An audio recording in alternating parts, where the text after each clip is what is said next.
Good day. It's July 5th, 2020, and I'm going to make a confession to you. It's actually a scary, frightening confession, it's kind of deep.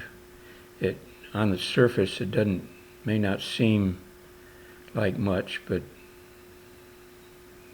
the whole idea behind it is. But I have to first give you some background about myself to give you a little bit of an idea of what kind of life I've led. A lot of people are armchair philosophers or armchair researchers.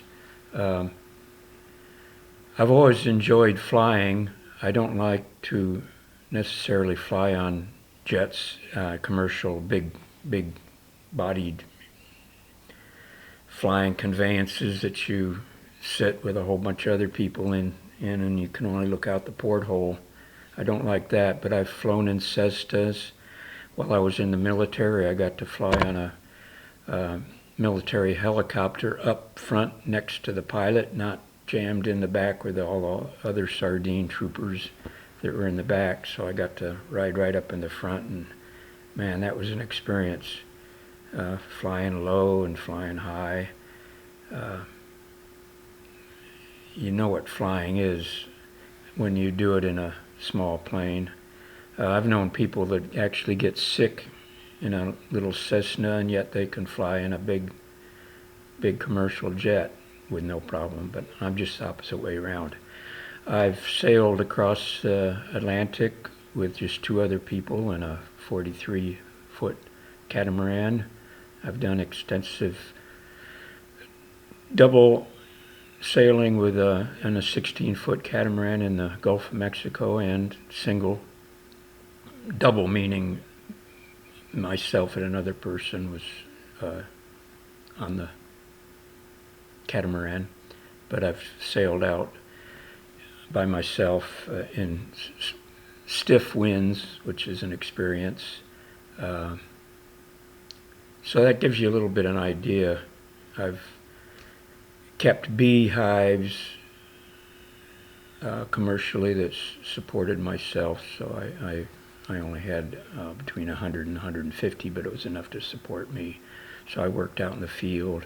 I've worked out in the field. I'm probably one of the few white people that have worked with a whole bunch of illegal aliens out in the fields, hoeing and doing work under citrus trees and working with citrus. I've talked to all types of people when I was in the military, deep discussions, blacks, Mexicans, Filipinos, other people from different countries that were in the U.S. military to become citizens. I've done a number of trips deep into Mexico, stayed down there for months at a time. So I'm kind of a hands-on person, and that's one of the reasons that I wanted to build a single occupant flying first generation UFO, which is more or less kind of like a super fancy hang glider. And I've hang glided with a buddy, meaning that I was the one strapped in, because I've only done that once. And that's what leads me to my confession. And that was that as we were going to jump off the rise and go down the mountainside and land out in a big green area. It was actually a park down at the bottom of well, you'd call it a mountain back east, but it was in Colorado, it's just called a hill.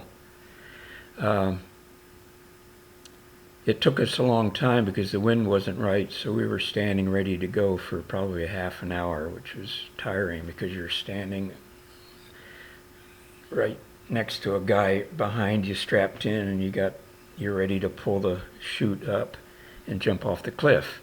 So, and if you hadn't done that before, it's a lot of anticipation ready to do. So we were there, and it was actually we were tired standing there. But finally, the wind, speed, and the direction of the wind coming up the hill was just right, and the guy in the front, me, has to do most of the running because you're down lower, so it's a little bit harder to take off by the guy in the front. So we're running, bring up the sail, and off we went. And it was all fine for about the first 5 seconds, and then for just a moment, for maybe 2 seconds, or maybe 3 seconds, which is a long time, I had this flash in my mind, or my mind kind of like shifted, and it was like a video game. And another thing I have to point out is, because I hadn't been able to fly and do stuff for about 3 or 4 or 5, 6, 7, 8 years before that, while I was doing a lot of research, I was watching videos made by these choppers, or just people filming with a little camera, a GoPro camera, as they were hang gliding. And so I watched hours and hours of these different methods of how to sail and all that. So I was developing a mindset to see things through the computer. And that's what I'm talking about when I was hang gliding in reality. For a few seconds it flashed like I was going, wow, this is just like on the computer. And then I just went, I'm really up here in the air. And luckily I was able to snap out of it back into the real out, and get the full feeling of being up there flying. It's and I've never told anybody this, but that was a frightening few seconds, and it's deep because what I was experiencing was a flash between a computer part of my mind that I'd developed on a computer, not reality, as opposed to being reality. And so many kids today have been raised on computers that they haven't experienced life in the real world. And I'm going to bring an example of a fellow that's a good friend of mine that we've been up in the mountains in my 1996 Geo tracker a number of times. We'd go up in the weekends, camp up there, and we'd tool around up in the high above the tree line in my four-wheel drive. And one time we tried to get his 14-year-old son to go with us. And he said, come on, because he actually had an addiction for a while where he had to get up in the middle of the night and play his computer games, just like somebody gets up to have a smoke or something, or an alcoholic has to have his alcohol. And actually he had to go for addiction treatment finally, after a lot of talk. But you see, his world was the computer, and he didn't even want to go up in the mountains and experience this, And me as a kid, I've said in my other videos that I'd pedaled around part of Japan with my Japanese friend who spoke fluent Japanese when I was 13 or so. And man, I just love that. I just had to get out there in the open and experience things. And I've talked this living on the edge over with this fellow that I worked with 20 years ago. And he was about my size, but he was a roper.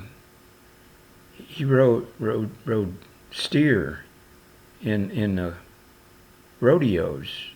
He was a cowboy. And,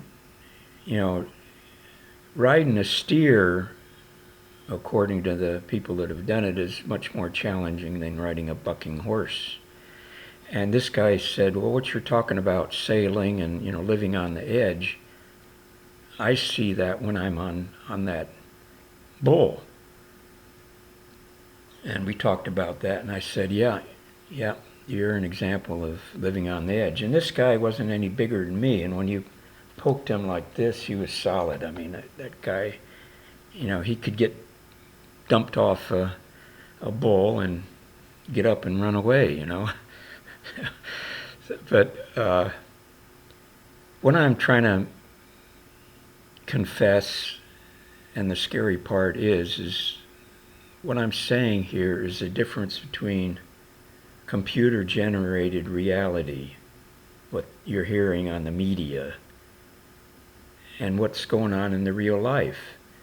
And like I said a year ago in March in one of my videos that I talked about, this science fiction movie I'd only seen part of, and I've tried to find it, so I'm sorry I haven't been able to locate it, but it was about a time in the future when 95% of the people just lived in their apartments, and they had a kind of, they had their social platform, and their social platform on the computer was more them than their real physical body, and that they could change their looks on this. It was like the movie, oh heck, what's the name of it? I should have written it down. I didn't think about it. Where you live in a computer-generated body. And so you can make yourself look younger or whatever, and that's how you meet all your friends on your social platform. And anyway, that I did that in March 18th, 2019, and it's frightening to read that and hear what I'm talking about, because a year later, part of that movie came true and still is today, that we're supposed to hide under our beds or just watch TV and stay home and, in fear of this big virus out there that's going to kill us all. So, getting back to the two, what's generated on the computer and what's some of us really live. And these people are the experts, and we're hearing more and more about it. And people that are like me, we're politically incorrect. You can't listen to us. You've got to listen to this. The Dr. Fauci that's telling Trump, all these cases, and Bill Gates and his wife are saying, oh, we're going to have this second wave. And they had big grins on their faces like, how do you know that we're going to have a second wave?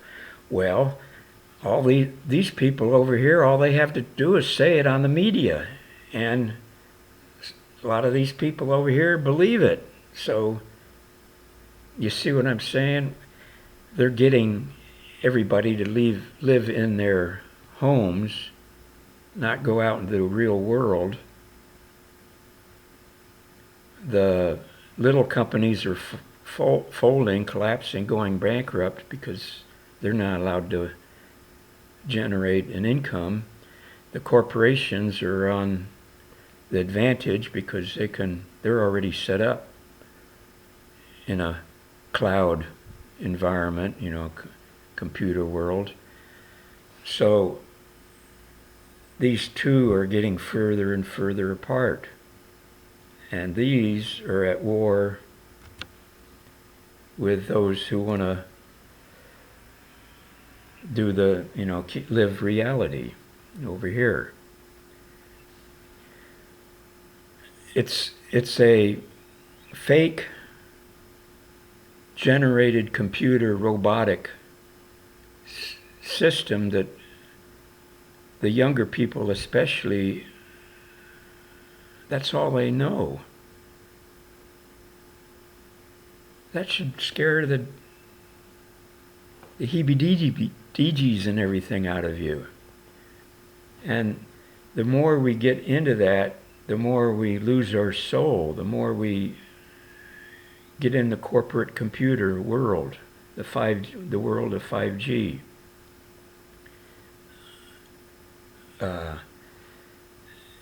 And the less you rely on your physical senses, because you've never really used them. You've relied on the computer, the cell phones.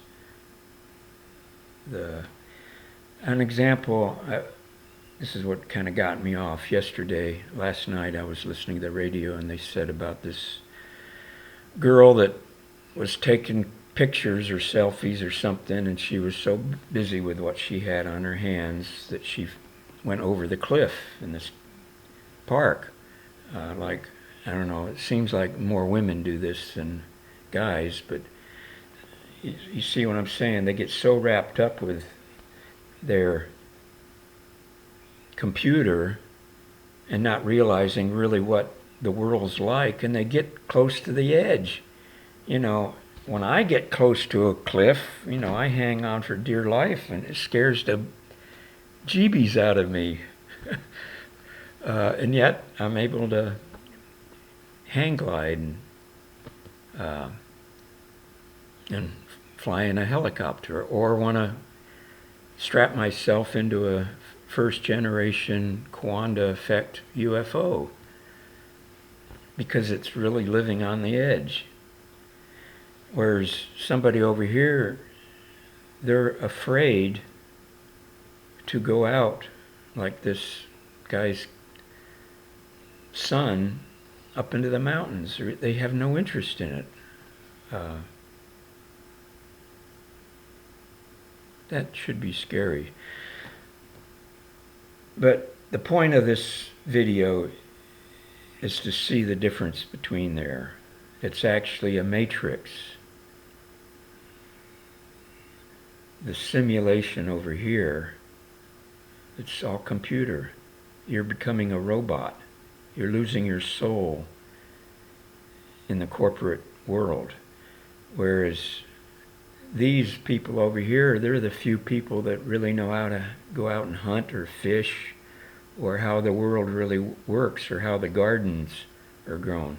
Look at the Antifa and the Black Lives movement up in Seattle, when they took over that inner part of the city, and they laid out the garden and they said, we're going to grow our own food here. And it was a joke. They didn't know the first thing about growing anything. These college-trained kids, I experienced that when I was beekeeping. They wanted us to do things what the college people had done. They didn't want to listen to... I had learned my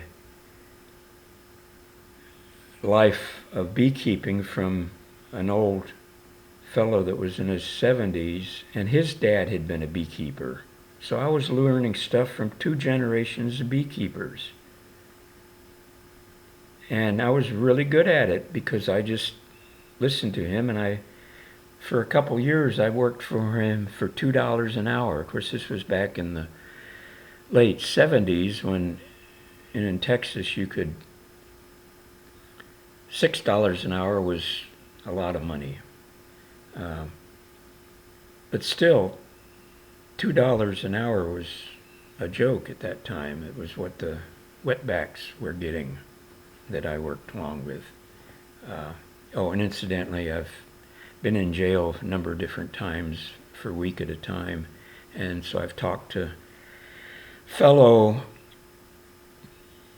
jail mates, jail, not prison.